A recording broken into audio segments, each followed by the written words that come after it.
The ayes are 72, the noes are 48. The motion is agreed to. Call on Government Order of the Day number 2. Crown Pastoral Land Rent for Pastoral Leases Amendment Bill. Interrupted debate on third reading. Members, when the House was last debating the third reading of the Crown Pastoral Rent for Pastoral Leases Amendment Bill, Jackie Dean had the call. She has some time remaining. It's an indication she doesn't wish to pick that up. Some other members seeking the call. Raymond Ho. Thank you, Mr. Speaker. It's a pleasure to take a call at the third reading of this bill. It is particularly so following the member for Waitaki, Ms. Jackie Dean, although she decided not to continue. Listening to the contributions from the Agriculture Minister and some of the national backbenchers, it is fair for me to suggest that Ms. Dean's speech is one of the best because apart from the usual anger and accusations, she gave at least some reasons why she believes it is important for her to pass this bill into law. I like the way she said she had been approached by her constituents because Labour supports the high country farmers and Labour supports farmers at large. But back to this bill, as the Honourable Damien O'Connor said, the national government solution is to offer those farmers lollipops, but when they run out of the sugar, everything would be back to square one. So that is not the real solution.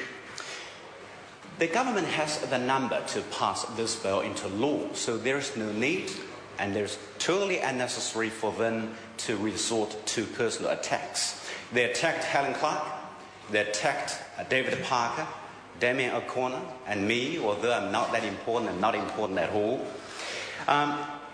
They will do their national government a great favour if they focus just a little bit on the rationale behind the bill, then resorting to personal attacks.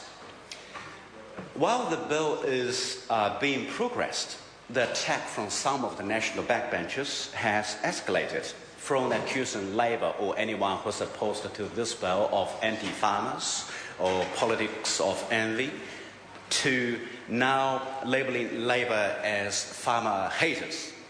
Following that logic, the Greens, the New Zealand First, and even Mr. Peter Dam's Progressive Party are all anti-farmers or farmer haters.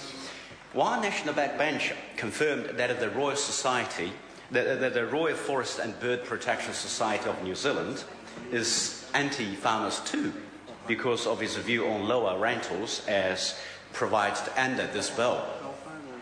The Society has supported a number of initiatives under this bill, but it does have a problem with lower rentals due to tenure review negotiations and the missed opportunity to put in place economic pricing instruments that could benefit conservation values.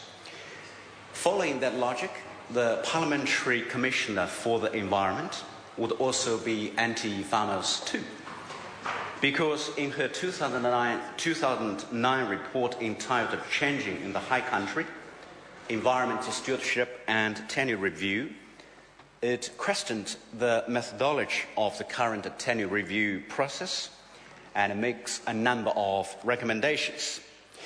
The report also proposed setting up a High Country Commission to provide more oversight of the High Country. And of course, neither of these recommendations has been taken up by the government.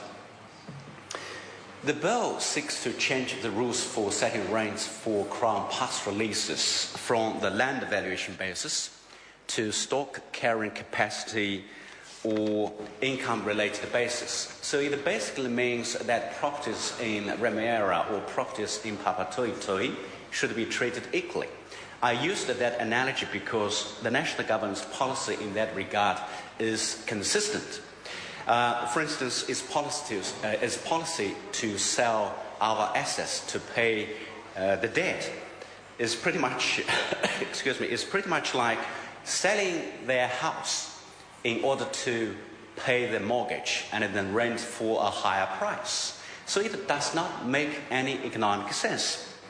But it does make some sense if national MPs focus on the reasons behind this bill, because I, together with many others, have remained unconvinced unless they gave me some reasons. Firstly, the Clayton report.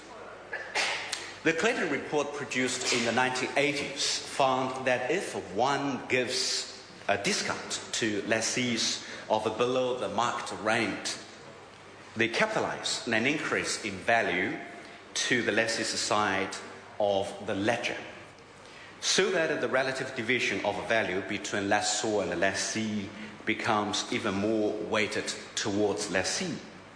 That means that this small number of farmers will be in a better position to freehold the properties. They are in a better position to own-sell a part or all of the farmland and make windfall profits. Secondly, the Maori Reserve Land Act 1997. The previous national government amended the legislation, and good on them, in order to address the injustices for Maori. As owners of the land, Maori were, until that amendment was made, forced to accept lower than market rents for the land through leases based on unimproved land value, with similar perpetual rights of tenure for lessees as exists for pastoral leases. So this bill is actually challenging that legal precedent and compromising the basic property rights of the Crown/New Zealand taxpayers. Therefore, Labour cannot support inconsistencies in law. Thirdly, tenure review. Much has been said about tenure review, and I do not intend to repeat it here, but I do want to repeat one comment made by experts, scholars, and concerned parties, and that is, increasingly, these Crown-owned properties are being purchased not for their pastoral values, but for their non-pastoral values, which relate to exclusive occupation of the land. As pointed out by the Honourable David Parker, not all lessees are enthusiastic about tenure review. They want to enforce their contractual rights under the leases. They want to commit to the dairy business. In the Labour Party, all we did was to enforce the legal terms of the lease.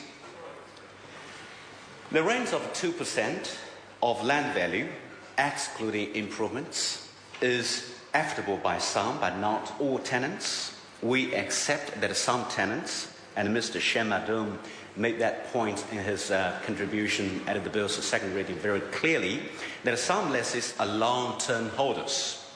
They do not want to sell. They only want to extract pastoral values from the land. They have not purchased for tens of millions of dollars, and they cannot afford a rent that is based on what they might sell that for.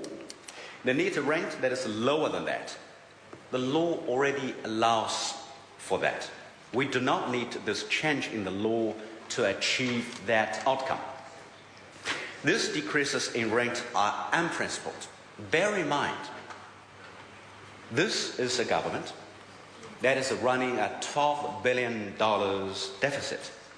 According to the information released by Statistics New Zealand on 21st March 2012, net international liabilities were $147 billion, or 71.9% of GDP as at 31st December 2011. Mr. Speaker, Parliament has the role of passing legislation that is fair. We do not want to see people speculate and make windfall profits at the cost of New Zealand taxpayers. The genuine farming families have not been easy with that process at all, because they want to remain on the land, farm it properly, and protect the environmental values. We absolutely respect their management practice and what they have done over many years. We should provide the right incentives for farmers who were managing the land properly and ensure that they had equitable rents. But the establishment of the base value of the land and the base rental had to be one consistent with most other commercial entities across the country. Labour supports our farmers and supports our farming sector at large. Thank you, Mr. Speaker. Ian McKelvey. Thank you, Mr. Speaker. It gives me a bit of pleasure to get up and